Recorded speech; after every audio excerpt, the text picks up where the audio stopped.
We eat, but we are not nourished. We see, but we do not perceive. A simple act, like eating a blueberry, has become lost in the noise of a world that never stops demanding our attention. This small fruit holds a mirror to a much larger problem. Most people will only hear the advice about food, but the final principle is what allows the body and mind to truly heal. 99% will miss this and continue to feel scattered and empty no matter what they consume. Inner harmony. The question that brings us here today seems simple. It speaks of blueberries, of food combinations. But the real question is not about the blueberry. The question is about the hand that reaches for it. It is about the mind that guides the hand. And it is about the state of being, the inner world from which that action originates. We live in a time of incredible abundance, not just of food, but of information, of stimulation, of distraction. Our senses are constantly pulled in 1,000 different directions. We can be sitting at a table with a bowl of fresh fruit before us, yet our minds are somewhere else entirely. They are in the past, replaying a conversation. They are in the future, worrying about a deadline. They are lost in the digital world, scrolling through the lives of others. In this state, is it possible to truly eat, or are we merely consuming? The body is being refueled, yes, but the spirit, the mind, the deeper self, is it being nourished? This is what it means to eat inappropriately. It is not about a specific rule you have broken. It is about a connection that has been severed, the connection to the present moment. When we are not present, we cannot receive. Imagine you are trying to pour water into a cup that is already full of worries, full of plans, full of noise. The water, no matter how pure, will simply spill over the sides. It cannot enter. Our bodies and our minds are this cup. When we approach a meal with a mind that is already full, the nourishment offered by the food, its life force, its energy, its very essence, cannot be fully received. It becomes just another task, another thing to get through. The blueberry in this context is not a vibrant gift from nature.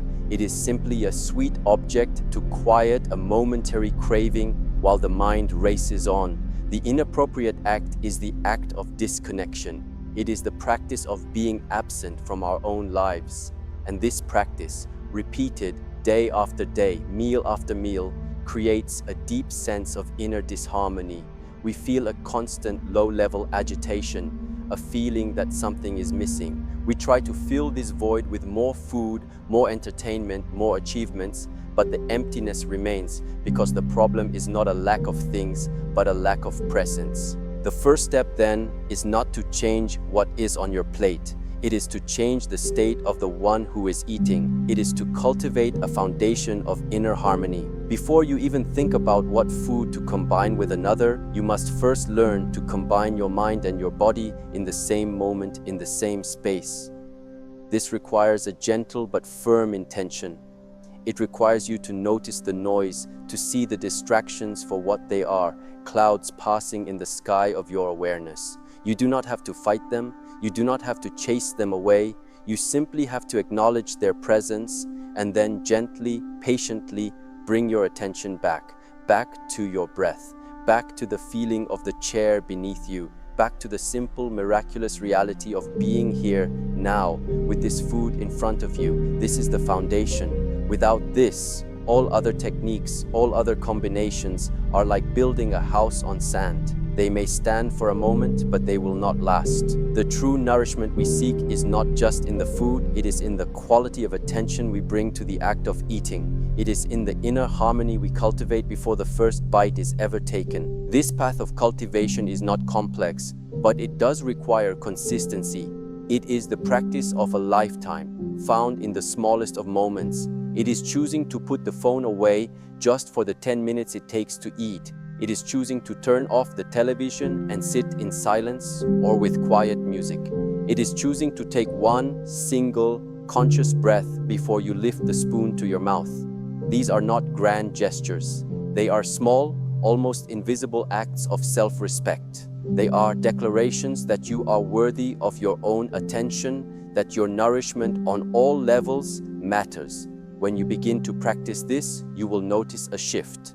The food itself will begin to taste different. more vibrant, more real. The blueberry will no longer be an object but an experience. You will notice its texture, the burst of flavor, the subtle sweetness and tartness. You are no longer just consuming, you are participating in a cycle of life. You are receiving a gift, and in that simple, profound exchange, a deep sense of peace begins to settle in your heart. This is the beginning of eating appropriately. This is the beginning of inner harmony. Nourishing stillness. Once we have acknowledged the importance of our inner state, we can begin to explore the first powerful combination. This is not a combination of two different foods. It is the combination of any food with the element of stillness. Food plus stillness. This is perhaps the most potent and overlooked nutrient in the modern world. Stillness is not emptiness. It is not a void. Stillness is a state of profound receptivity. It is the fertile ground in which true nourishment can take root and grow. Think of a turbulent lake. If you throw a stone into it, the ripples are chaotic and quickly lost in the existing motion. But if you throw a stone into a perfectly still, calm lake, the ripples are clear, perfect, and expand outwards in beautiful harmony. Your body, your digestive system, your entire being is this lake. When you approach a meal in a state of rush, stress, and distraction, your inner lake is turbulent. The nourishment you take in cannot be properly assimilated. It creates more chaos, more turbulence. The body must work so much harder to process not only the food, but the stress you are feeding it at the same time. Combining your meal with stillness means creating a deliberate pause, a sacred buffer between the chaos of the world and the sacred act of nourishing your body. This is a practical technique. Before you eat, you stop. You do not have to sit for an hour. You can start with 1 minute or even 30 seconds. In this time, you do nothing but arrive in the moment. You can close your eyes. You can place your hands on the table or in your lap. You can feel the weight of your body. You can listen to the sounds in the room without judgment. And you can take 3 slow, deep breaths. Inhale and feel your belly expand. Exhale and feel the tension leaving your shoulders. With each breath, you are intentionally calming the waters of your inner lake. You are preparing the vessel. You are signaling to your body on a very deep level that it is now time to receive, that it is safe, that it can shift from a state of fight or flight to a state of rest and digest. This is not a mystical idea, it is a biological reality. The state of your nervous system directly impacts your ability to digest and absorb nutrients. This practice of stillness transforms the act of eating from a mechanical process into a mindful ritual. The food itself is elevated. The blueberry is no longer just a source of antioxidants and vitamins. It becomes a focal point for your presence. As you look at the food before you, you can see it for what it is. You can acknowledge the journey it has taken to reach your plate. The sun, the rain, the earth, the farmer, the driver, the grocer. A vast web of life and effort is concentrated in this simple meal. In the stillness, a sense of gratitude naturally arises, not a forced gratitude, but a genuine appreciation for this moment of nourishment. This gratitude is another powerful ingredient. It changes the chemistry of your body. It floods your system with positive signals that further enhance digestion and well-being. You are no longer just putting fuel in a machine. You are engaging in a relationship of respect and appreciation with the food that sustains you. This is a profound shift in perspective. It moves you from a mindset of scarcity and lack, of always needing more, to a mindset of abundance and gratitude for what is right in front of you. When you consistently practice this combination, food plus stillness, you begin to heal your relationship not only with food, but with yourself. You learn that you have the power to create pockets of peace in your day, no matter how busy or demanding your life is. This skill then extends beyond the dining table. You learn to bring a moment of stillness before a difficult conversation. You learn to take a conscious breath before reacting to a stressful situation. The dining table becomes a training ground for a more mindful, peaceful, and centered life. The inappropriate way to eat is to rush, to multitask, to treat the meal as an obstacle to be overcome. The appropriate way is to honor it with your full, undivided, and still attention.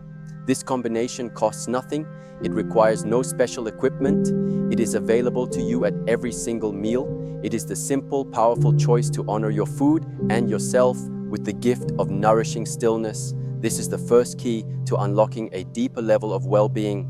Mindful selection. The second combination builds upon the foundation of stillness. It is the combination of food with clear intention, food plus intention. This moves beyond the state you are in while eating and into the conscious choice of what you put on your plate in the first place. Mindful selection is not about following a rigid diet or labeling foods as good or bad. These labels often create more stress and judgment, which, as we have learned, is counterproductive to true nourishment. Instead, mindful selection is an act of deep listening. It is about pausing and asking your body a simple, honest question. What do you truly need right now? The answer may surprise you. So often, we eat out of habit, out of convenience, or out of emotional craving. We eat because the clock says it is lunchtime. We eat because we are bored or sad or lonely. We eat because an advertisement has planted a suggestion in our mind. These are all forms of mindless selection. We are allowing external forces or unexamined impulses to make our choices for us. To practice mindful selection, you must first create a space of quiet inquiry. This can happen before you go to the market, or as you stand before your refrigerator. Take a breath, connect with your body, and ask. Perhaps your body needs energy for a demanding physical task. In that case, it might ask for complex carbohydrates and clean protein. Perhaps you feel sluggish and heavy. Your body might ask for something light, fresh, and hydrating, like fruits or leafy greens. Perhaps you are feeling cold and ungrounded.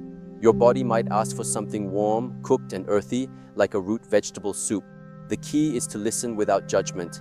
Sometimes your body may genuinely ask for something comforting. The intention then becomes to provide that comfort consciously and without guilt, rather than consuming it mindlessly and then feeling bad about it later. The intention transforms the act. Eating a piece of cake with the clear intention of providing yourself a moment of joy and comfort is a very different experience from eating that same cake while feeling guilty, distracted, and ashamed. This practice of mindful selection extends to the quality of the food itself. When your intention is to truly nourish your body, you naturally become more drawn to foods that are whole, fresh, and full of life force.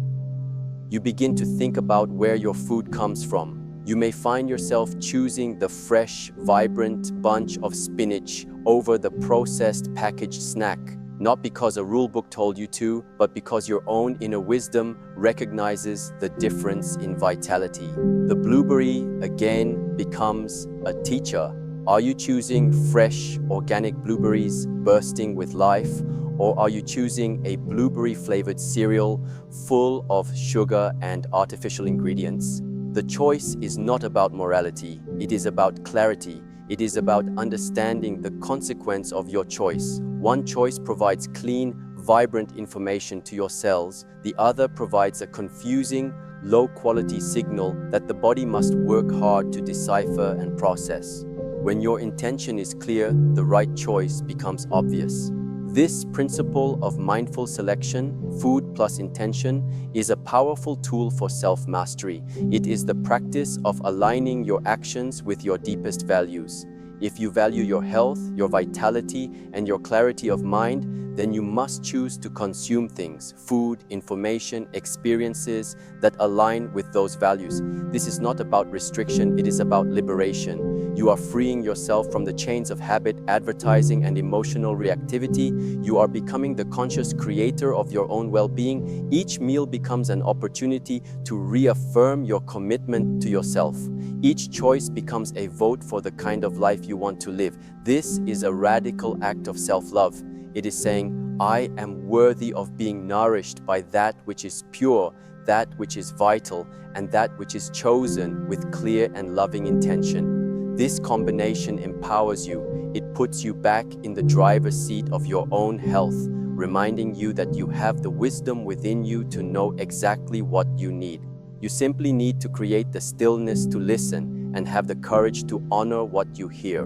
Digestive peace. We now arrive at the third combination, and it is one that is almost universally ignored in our fast-paced culture. It concerns what happens after the meal is finished. The combination is this: the end of a meal plus a period of peace. We can call this digestive peace. In our society, the moment the last bite is swallowed is a signal to leap into the next activity. We clear the plate and immediately check our phone. We finish lunch and rush back to our desk. We finish dinner and turn on the television or start working on chores.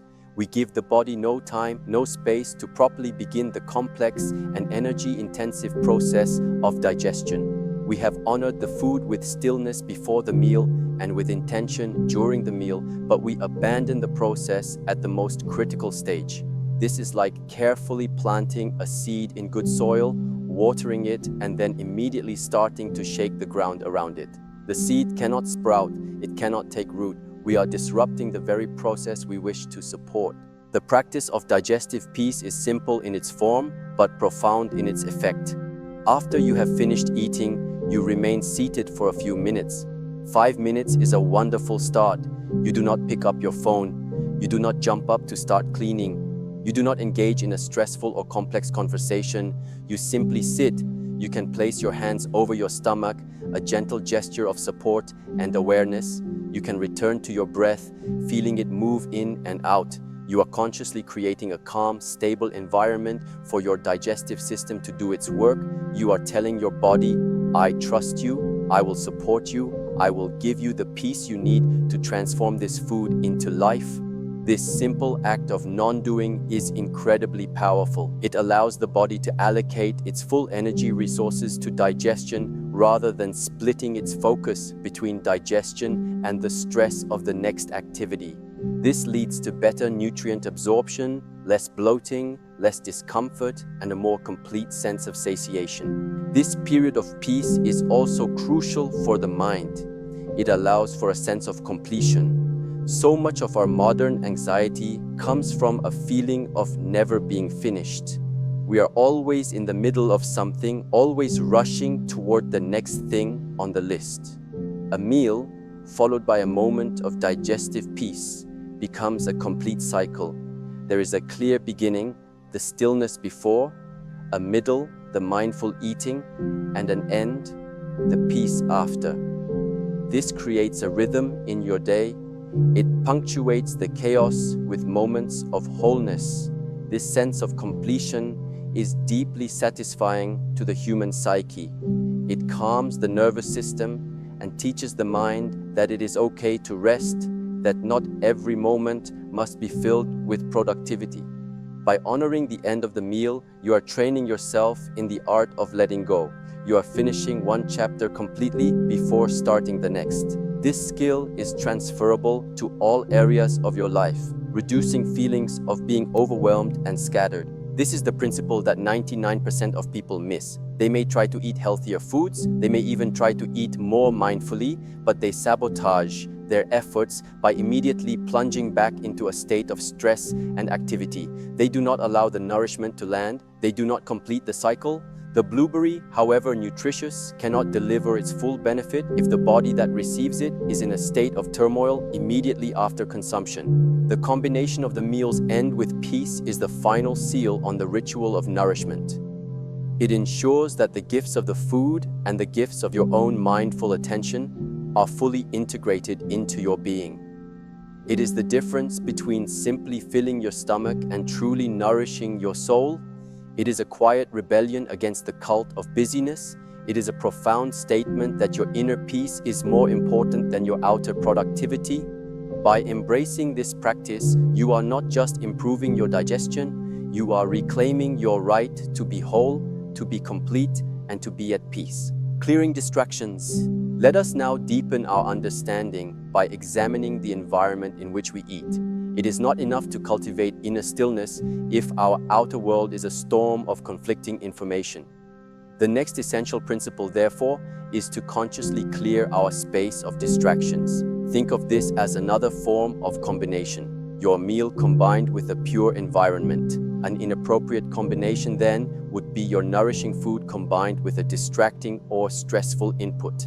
The most common and potent of these distractions today is the screen, the phone, the tablet, the computer, the television. When we eat with a screen, we are attempting to feed our body and our mind two completely different meals at the same time. The body is trying to process the physical food, while the mind is trying to process a stream of digital information, news, social media updates, emails, or dramatic entertainment.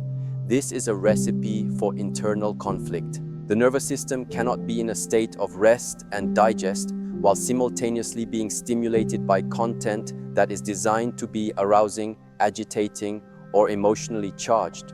The two states are mutually exclusive. When you eat while scrolling through news headlines, you are quite literally swallowing your food along with a dose of fear, anger, or anxiety.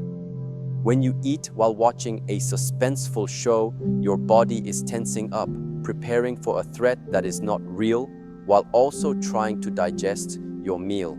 The signals become hopelessly crossed. The body receives the food, but it also receives the stress signals from the mind's activity. This can lead to indigestion, poor nutrient absorption, and a feeling of being unsatisfied, because neither activity, eating nor watching, was done with full presence. You have not truly tasted your food, and you have not truly absorbed the information. You have only created a state of inner static. Clearing distractions is an act of creating a sanctuary for your meal. It is a conscious choice to honor the act of eating as a singular important event in its own right. This does not mean you must always eat in monastic silence. A meal shared with loved ones, with engaged and present conversation, can be a beautiful and nourishing experience. The key is the quality of the interaction. A mindful conversation connects you to others and to the moment. A screen disconnects you. The same is true for other distractions. Eating while driving, while walking down a busy street, or while standing at the kitchen counter trying to do 3 other things at once. All of these are forms of combining your food with chaos. They devalue the food and they devalue the state of your own being. They communicate to your deeper self that nourishment is a low priority task, something to be squeezed in between more important things. Over time, this belief becomes a self-fulfilling prophecy and our health and well-being suffer. The practice then is to be ruthless in protecting the sanctity of your mealtime. Designate the dining table as a no-screen zone. Make an agreement with yourself or with your family that for the duration of the meal, the phones will be put away and out of sight. The television will be off. The laptops will be closed. At first, this may feel uncomfortable. You may notice a phantom urge to reach for your device. This is a valuable moment of insight. It shows you the depth of the habit, the power of the addiction to distraction. By simply sitting with that urge and not acting on it, you are reclaiming your own autonomy. You are strengthening your muscle of focus and presence. You are choosing to be the master of your attention rather than its slave. Combining your meal with a clear, undistracted environment is not a small thing. It is a fundamental practice that allows all the other principles, stillness, intention, and peace, to flourish. It creates the clean, quiet space where true nourishment can finally occur. True hunger. Finally, we arrive at the most subtle and perhaps most profound understanding of all. To eat appropriately, we must learn to distinguish between the different kinds of hunger that call to us. The ultimate combination is to match the right food not just to a general need, but to the specific type of hunger we are experiencing. We can identify 3 primary forms: physical hunger, emotional hunger, and habitual hunger. Failing to distinguish between them is the source of much confusion and inappropriate eating. We try to satisfy an emotional need with physical food, and we wonder why we are never truly full. It is like trying to use a key in the wrong lock. No matter how many times you turn it, the door will not open. True nourishment comes from understanding which hunger is speaking and responding to it with the appropriate key. Physical hunger is the body's true and honest signal for energy and nutrients. It comes on gradually. It is patient. It is located in the stomach, a feeling of emptiness, a gentle gnawing, perhaps a slight drop in energy. Physical hunger is open to different options. When you are truly hungry, a simple apple can be as appealing as a complex dish. And when you satisfy physical hunger with food, it leads to a feeling of contentment and satiation, not guilt or shame. Learning to recognize this signal is a primary skill of self-awareness. It requires us to get quiet enough to hear this subtle voice beneath the shouting of our cravings and habits. When physical hunger calls, the appropriate response is to provide the body with wholesome, nourishing food chosen with intention and eaten with presence. This is the simplest and most direct form of nourishment. Emotional hunger, by contrast, is very different. It is sudden and urgent. It feels overwhelming. It is often located not in the stomach, but in the mouth and the mind. A craving for a specific texture or taste, like something salty, sweet, or creamy.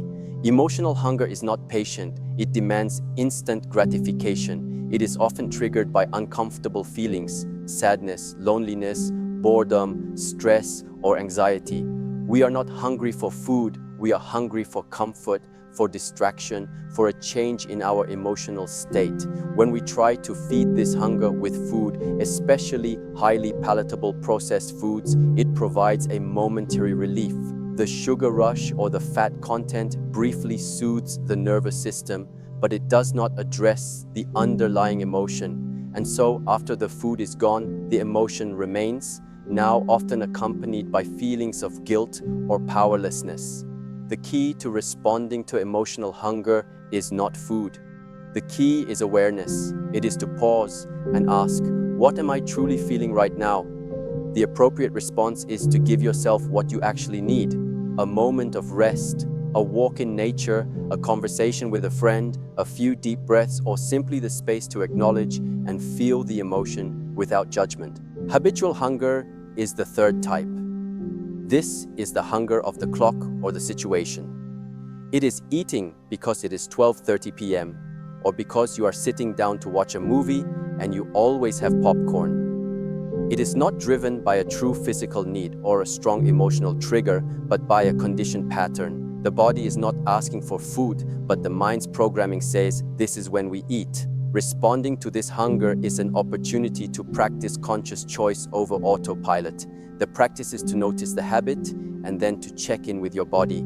Am I actually physically hungry? If not, perhaps all that is needed is a glass of water or a cup of tea. Or perhaps you choose to honor the ritual, but with a smaller portion or a healthier alternative.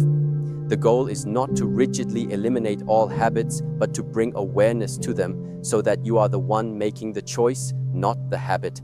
By learning to discern these three hungers, you can finally provide the right response to the right call. You stop using food as a blunt instrument to solve every problem and begin using it as a precise tool for true physical nourishment, while developing other, more effective tools for your emotional and mental well-being. It was never truly about the blueberries. The blueberry was simply the beginning of the path, the small, simple object that, when held with full attention, could reveal the entire landscape of our inner world. The path to a nourished life is not found in a secret diet or a magic combination of exotic foods. It is found in the quality of awareness you bring to the most ordinary of acts. It is in the stillness before you eat, the clear intention in your selection, the peace you allow for digestion, and the wisdom to know what you are truly hungry for. This is not another set of rules to follow. It is an invitation to come home to yourself, to inhabit your life with presence and care. It is in these small, repeated acts of consciousness that we transform our relationship with food, and in doing so, we transform ourselves. This is the way of clarity. This is the way of peace. Which of these principles feels most needed in your life right now? The stillness before, the intention during, or the peace after? Be honest.